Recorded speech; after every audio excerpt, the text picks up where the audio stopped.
Before YouTube, before internet leaks, before online shopping, this was everything. If you grew up in the 80s, you didn't just look at the 1984 G.I. Joe catalog, you memorized it. Every figure, every vehicle, every page fold. You knew exactly what you wanted before Christmas morning even happened. And looking back now, I honestly forgot just how stacked the 1984 lineup really was. So today, we're flipping through the legendary 1984 G.I. Joe catalog, page by page, and seeing whether this might actually be the greatest year G.I. Joe ever had. And there's one particular vehicle in this catalog that I think is one of the coolest things Hasbro has ever made. So if you're ready, then yo Joe, let's go!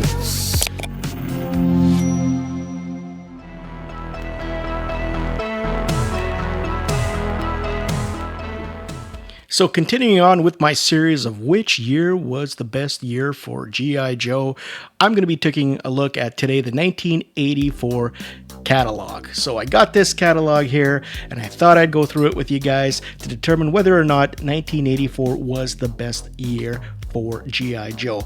So here is 1984, and as we flip through it, let's get down to some iconic characters that came out that year. Starting off here, 1984, and here are the figures that came out in 1984. So you have some of these most iconic characters, such as Storm Shadow, who came out in 1984, as you can see here on the end. Let me grab my pen here so I can show it to you. So there's Storm Shadow. So he came out, so did Firefly, and so did the Baroness. Some of the greatest iconic characters that came out that year. Also have Scrap Iron, Mutt and Junkyard, Rakondo, always one of my favorite G.I. Joes. Then you have the iconic Duke. Now Duke was available the year before, but it was mail order. This is when you could get them off the peg in the store. You also have back here, having a hard time telling, but that's Ripcord. And obviously you have then Freedom with Spirit, or Spirit with Freedom, and Roblox, the 84 Roblox, absolutely awesome. I love that fatigue. That was the first Roblox that we got. And then Blowtorch, the very colorful Blowtorch. And of course, one of the most iconic figures that came out for G.I. Joe in 1984 was Zartan. Zartan went on to be one of the greatest characters in G.I. Joe. Here you see him portrayed in the image here drawn. Looks like he has a hood in the comic book, I think, and also certainly in the Sunbow cartoon. That hood was portrayed as being part of his hair. Whether it's a hood or whether it's his hair really depends on subjectivity, I guess, whether you want to believe that or not. But he was really different than the other G.I. Joes because he changed color in the sunlight. So if you left him out in the sunlight, he would change color. It came with a lot of accessories. So he came with his little vehicle there, which was the Swamp Skier. So that was his vehicle. And if you wanted to get him, then you had to also buy the vehicle. As you can see, the vehicle sort of dismounts here at the top and sort of turns into a little buggy thing, or a little sled that he can sort of carry it around when he is not using it. Certainly this figure came with a variety of all sorts of, from the chest pad to these sort of, not knee pads, but they went on the upper legs, these little padding issues, and it came with I believe it came with a gun as well. I'm pretty sure it came with a backpack with an extra face. He was the master of disguise. So basically he would put on this extra rubber face, which you can actually see right here, and it would be in the backpack. You took it off, put it on. Super cool little figure. The first figure really that color changed in the G.I. Joe line. Later on, he would have siblings introduced in the line as well that would change color in the sunlight. As we take a look, the other figures were still being offered, shown above in the catalog. So he still had the iconic figures from the OG Snake Eyes, which of course at that point the version 2 Snake Eyes hadn't come out. But you have all the other characters, including Scarlet back there, who was one of the original G.I. Joes. You had all the swivel arm G.I. Joe still available. Cobra Commander was available. Destro was available. So Major Blood, Gung Ho, Rock and Roll. So these figures were all available still in 1984, but really it was these figures that made 84 special that came out. Duke, getting him off the peg, Spirit, and Freedom, as well as the Baroness and Storm Shadow and Firefly. Absolute iconic figures, but not only was there iconic figures, but also iconic vehicles in the line. So let's go through some of this catalog here. You can still get the iconic G.I. Joe base, was still being offered in 1984, had come out the year prior to. As you can see here with the Dragonfly, and the Dragonfly I believe also came out this year. There were some battle pieces that you could get. So in here you have accessories, so different types of battle stations. Some were new to this year, some had been offered the year prior to, but they were still available. The APC, fantastic vehicle, amphibious personnel carrier. This thing was still around 1984, still very popular. Could hold up to, as it says there, 28 G.I. Joes. Absolutely. And one of the real awesome features about the APC was that it floats. So you could take it into your local watering hole, take it to your local, to your bathtub in your house, and it would actually float. So this thing was still being offered in 84, and it was fantastic. Accessory packs, always offered every year. Accessory packs, of course, were always needed for us that would lose the accessories during our playtime. Couches would eat up accessories, or the backyard would eat them up, and we would have to find new accessories. These accessories were always painted differently than the originals, but it allowed us to complete the figures where we had lost accessories in the past due to our playtime. So this allowed for it. So 1984 came out with some cool little vehicles, such as right here, the Asp. The Asp was a cool little figure that never really got the respect that it should have. You could connect it to your Cobra Sting, and you could tow it around, and then you would set it up, and it would be sort of a firing weapon for Cobra, as it states here. The ASP stands for Assault Systems Pod. Sky Striker and Dragonfly, beware. Tilt the cockpit so Cobra can quickly come in. Elevate the dual 120mm eliminator cannons. Rotate the turret. Fire away. Figure sold separately. So the Whirlwind was still being available. That came the year prior to. That's A. C is a super little cool vehicle. That is the Slugger, and as you can see there, it came with the Pilot Thunder, and that little piece there in the back, that was the so-called, what do they call it, the stabilizer. But it also acted as a handle, so if you wanted to carry this to your friend's house, you could use that little handle to carry it. Super cool little vehicle, another little vehicle that really doesn't get the respect that it should, but it was absolutely an awesome vehicle. And I think it was a step up to the Mobat. And as you can see there, there's Slugger in the cockpit. A few more vehicles on the other page, but I want to get to those a little bit later because, and I think I might have accidentally just shown you, that vehicle is certainly one of my favorites, and I talked about a little bit in the intro.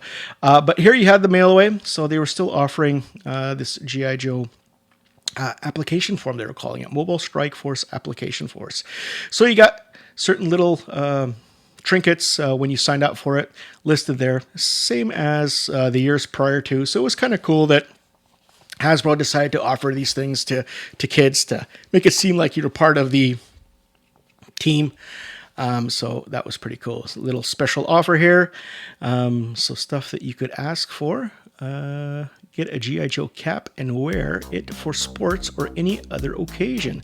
I think this is the first time it offered this. The one size fits all cap is sold solid black with a woven G.I. Joe crest in red, white, and blue. Huh. They don't feature it in the pictures. It would be really cool to see what it is. So you have to send in $5 with 3 flag points. And then you would get it in the mail. Well, that's a cool little feature. Never seen that hat. Would be cool to see it. Here you have a couple of sort of gliders that they made, and it came with pilots. You have the G.I. Joe Falcon, and you have the Cobra Viper gliders. They did come with Grunt, the G.I. Joe, of course, the Falcon, and Cobra. A pilot came with Cobra, which was your standard, the enemy Cobra Trooper. These things, they're really hard to find nowadays. I mean, they were built to glide, so they were light. I think they were some sort of foam, and it would break very easily. So as soon as some kid would get it, these things would break, and that was it. and they were gone. So these are incredibly hard to find, and if you do find them now, especially within the cases, incredibly expensive. Speaking of cases, G.I. Joe was still offering this cool little pocket patrol pack, so you could put this on your belt as a little kid. You put your little figures in there, and that was an absolute awesome little thing there. If you were 6 or 7 into G.I. Joe, wanted to show off your G.I. Joe collection, take it to school. But of course they had this iconic collector display case. That image there is one of the most iconic images of G.I. Joe. I think it's very similar to the image that's on issue number 1 of the Marvel Comics. And the case allowed you to keep up to, what do you have there? 12 figures? And the file cards. So you couldn't put a heck of a lot of figures in there. Yeah, you couldn't even put the first wave of all the G.I. Joes and Cobras in there, but it was a cool way to sort of put your figures in and carry them to your friend's house or carry them at school. But really, what's most memorable about this case is that iconic photo on the cover. That's if you see one of these around, you see it for a good price, then certainly I would get it. Certainly something that I want in my collection. It just looks really awesome, and again, it's an iconic picture. Moving along to the next toys that are shown in the catalog. Here you have the Fang being piloted by Destro with a Cobra Trooper next to it. I love this vehicle. Came out in '83. As I've said many times over, this was the first vehicle that I was ever gifted to me from my parents. And then you have the Dragonfly. Dragonfly came out this year, 1984. Superb little helicopter. Came with Wild Bill, the pilot sitting at the front there. He has a cool little cowboy hat. So I think it's based off Robert Duvall's character in the Apocalypse movie, but I'm not sure. It certainly looks a lot like him. So the blades would actually spin, had a little mechanism on the side. Let's see if I can get it there with my pen, that you would just crank it and it would cause the blades to spin, which were really cool. Came with a bunch of missiles, had a little, had a little side gun, this rotated underneath. This was a super cool little vehicle. The Skyhawk is just below that. Didn't come with a vehicle. I have this vehicle in my collection. I didn't have this as a kid. These engines, they rotate up and down so that it would sort of lift vertically straight up, sort of like the UK Harrier jet. The thing that I really don't like about this vehicle is that this is open. So the canopy, there's no plastic there or glass like you see here on Dragonfly. It's wide open, and I wish that they had put some glass on here. I think it would have been a much better vehicle if they did. But this was a little bit of the imagination side coming out on G.I. Joe, and I actually really like that. Oh, right here you see the engines taking off. Here's one of the greatest iconic vehicles. I put it on my thumbnail because I absolutely love this vehicle. This is the Rattler, and the Rattler came with Wild Weasel. You see piloting here, but there was also room back here to put another pilot, which made this really super cool little jet. The wings would actually rotate. Let's see if there's a picture here. Oh, here we are. So the wings would actually rotate, so you would have vertical liftoff as well. Again, sort of like the Harrier, the UK Harrier, but this was based off the Tank Buster airplane, the Warthog in the U.S. Air Force. I think it's the Air Force, could be the Navy. One of those, anyways. So this was based off that particular plane. Iconic plane, iconic vehicle for G.I. Joe, and probably the second best vehicle that came out in 1984. I'll get to that first vehicle in a second. Continuing on, other vehicles that you could get in 1984. So you could still get the Mauler, which originally came out in 82. You could get the Wolverine, came with Scarlet. I think she came out in 83, and the His Tank also came out the year prior to. These were 3 little great vehicles that wouldn't break the bank if you went out and got them. Super cool, super cool. And down here, a few more vehicles as well that were being offered in 1984. You have the Vamp Mark II, which would be here, and they would come with the, can't really see it, with clutch, the driver. And then you have the Cobra Sting, which is this vehicle here, would come with the Sting Driver, which is a super cool figure. It's certainly one of those figures that I think has gotten forgotten over time. I think it's probably one of the better figures. Just the color, that gray uniform, basically looks like one of these guys, except has a gray uniform with the red crest, black mask. One of my favorite figures, underrated figures, and sort of forgotten figures, but you can't even see it here. They don't even have a picture of him, but it's really great figure. And then here you have the Ram Cycle. That was one of the first vehicles that came out in '82. And then here you have the Polar Battle Bear. Doesn't come with any figures. Very cool figure, or excuse me, very cool vehicle, especially if you happen to live in an area where it snows and you're able to take this outside and play with it. Super cool vehicle. Have to get that in my collection one day. And then at the end, of course, the iconic Sky Striker. Sky Striker came out the year prior. Super cool. I mean, what can you say about this jet? These wings retract. This is based off the F-16. The Tomcat, I think, is the U.S. Navy's fighter plane at the time. And it's got a little, sort of like a little lever here that you sort of crank back and forth to make these wings. Or actually, I think that the lever... Right, it's to make the wings come back and forth, but is also to make the wheels come down as well. Fantastic vehicle here, super cool. All right, so leaving the best, just before we get to the best, in my opinion, we also have a few other items here. Smaller vehicles. You have here the Cobra Snake. You also have here the Cobra Claw. Cobra Claw was kind of cool because it was supposed to be not only a vehicle which the personnel could use, but it was also a drone which flew and dropped bombs, as you can see here. You have these things here. I was never a fan of what are they called? The rats? The pack rats. Wasn't too much of a fan of these things, and I think it has to do a lot with how they were portrayed in the cartoon. I think that they were sort of portrayed in the Sunbow cartoon originally, sort of like R2-D2 in Star Wars, and wasn't a fan of how these things were portrayed. Really not a fan of these little vehicles, but again, it offered something for everybody, and even if you were from a household that didn't have a lot of available funds to buy the bigger vehicles, you could get, the smaller ones, and they still had cool ones like the Claw and the Snake and a few other smaller vehicles as well. But the vehicle of choice, the vehicle that I absolutely, I guess before we get to those two vehicles, certainly is not the Shark. Right. So just a few more vehicles here. Here's the Shark.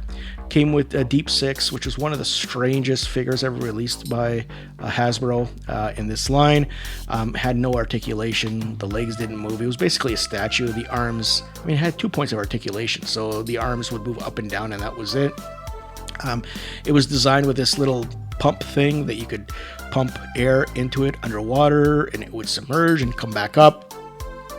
I don't know anybody that actually collects this part for this figure. I've never seen anybody who actually went out of their way to get this to complete the figure. There might be, I don't know, but I have this figure, and it sticks out like a sore thumb.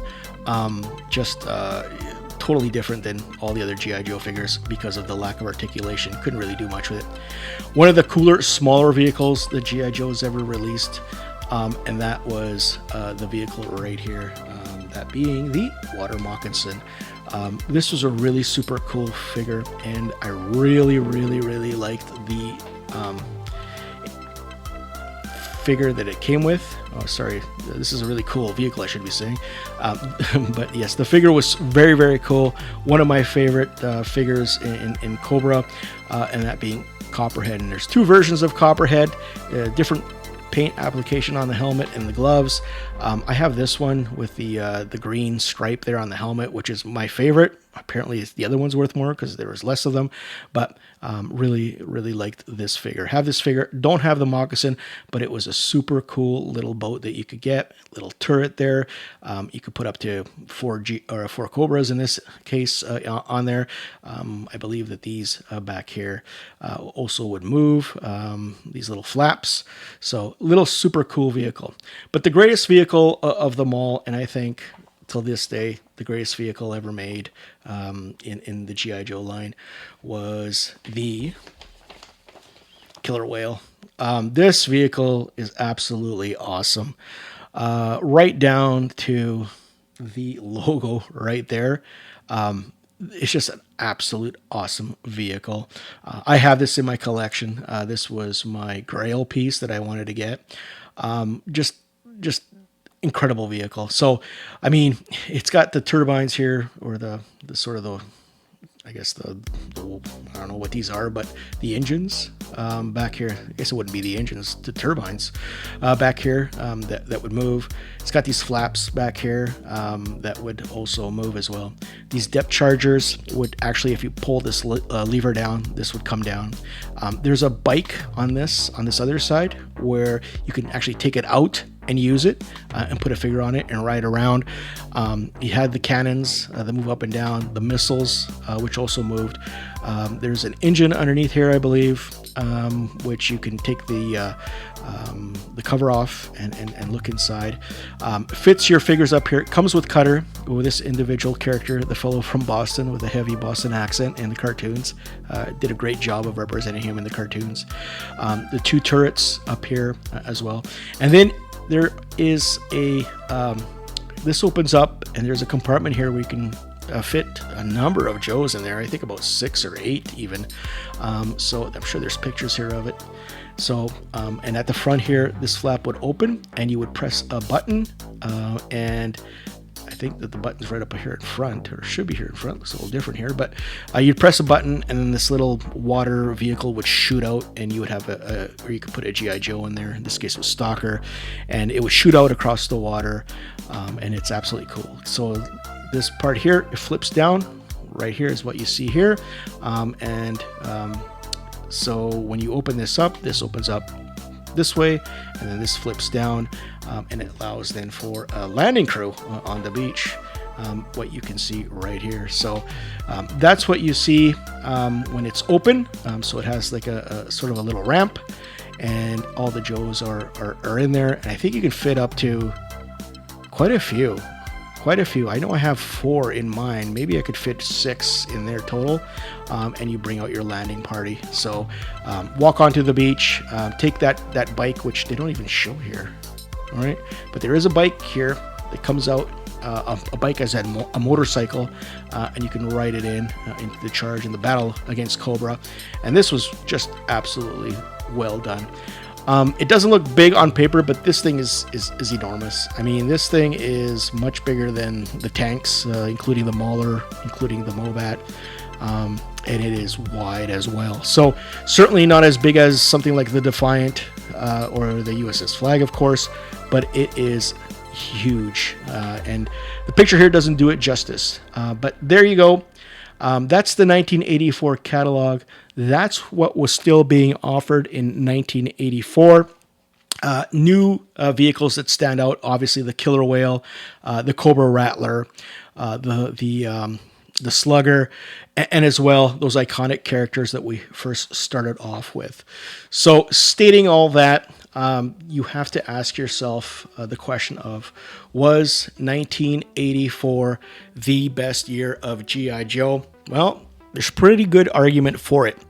This was a fantastic year for G.I. Joe, and in my humble opinion, it probably was the best year for G.I. Joe. Either this or 1985. Again, I'm on the fence.